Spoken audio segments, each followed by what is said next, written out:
Hello and welcome to this episode of Money Paathshaala. Joining me today is a financial services veteran with more than 2 decades of experience who has started out on something very fascinating.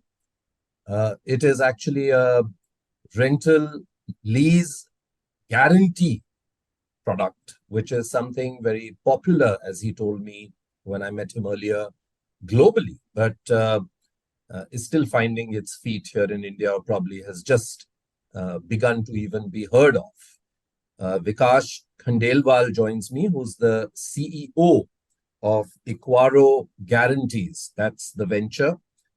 Thanks very much, Vikash. First of all, what is the problem that you're seeking to solve? Because honestly, when you told me, I had not heard of this.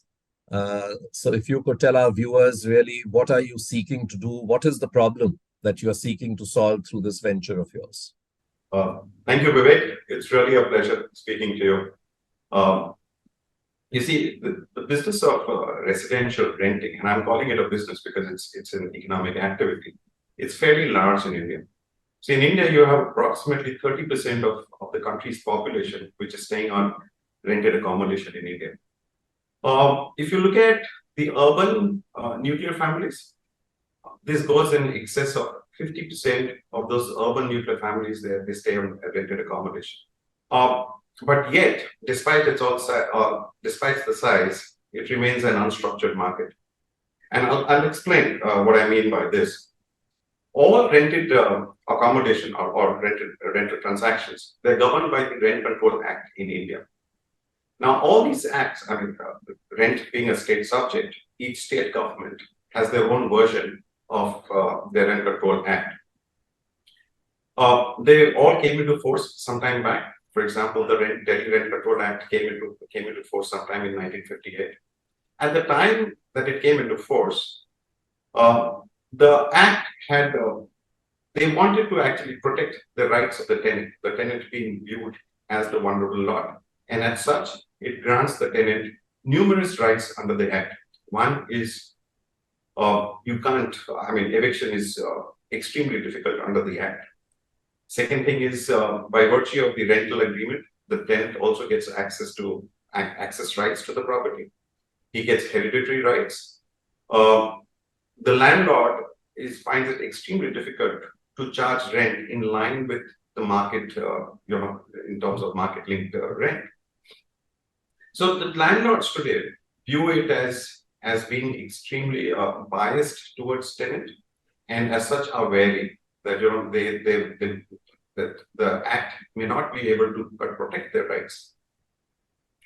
The Model Tenancy Act, which came into force, which was passed by the Parliament some time back, maybe a couple of years back, has not been implemented by most of the state governments in India.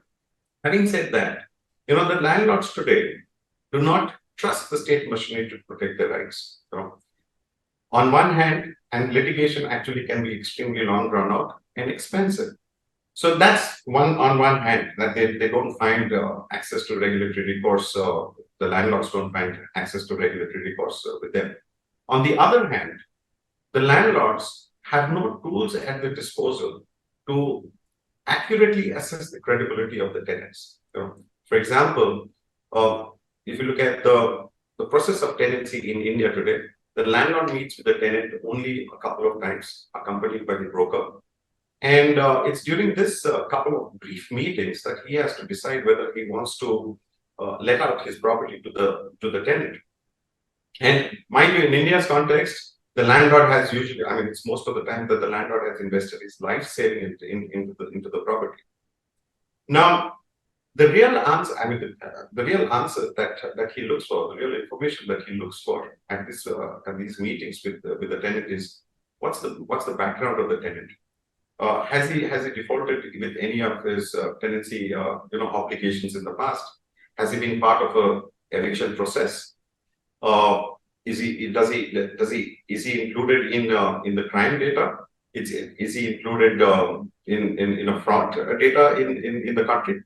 But he has no tools. So on one hand, he doesn't have access to regulatory recourse, and on the other hand, he has no means of finding the credibility or assessing the credibility of the tenant. So that's the problem that we are looking at solving.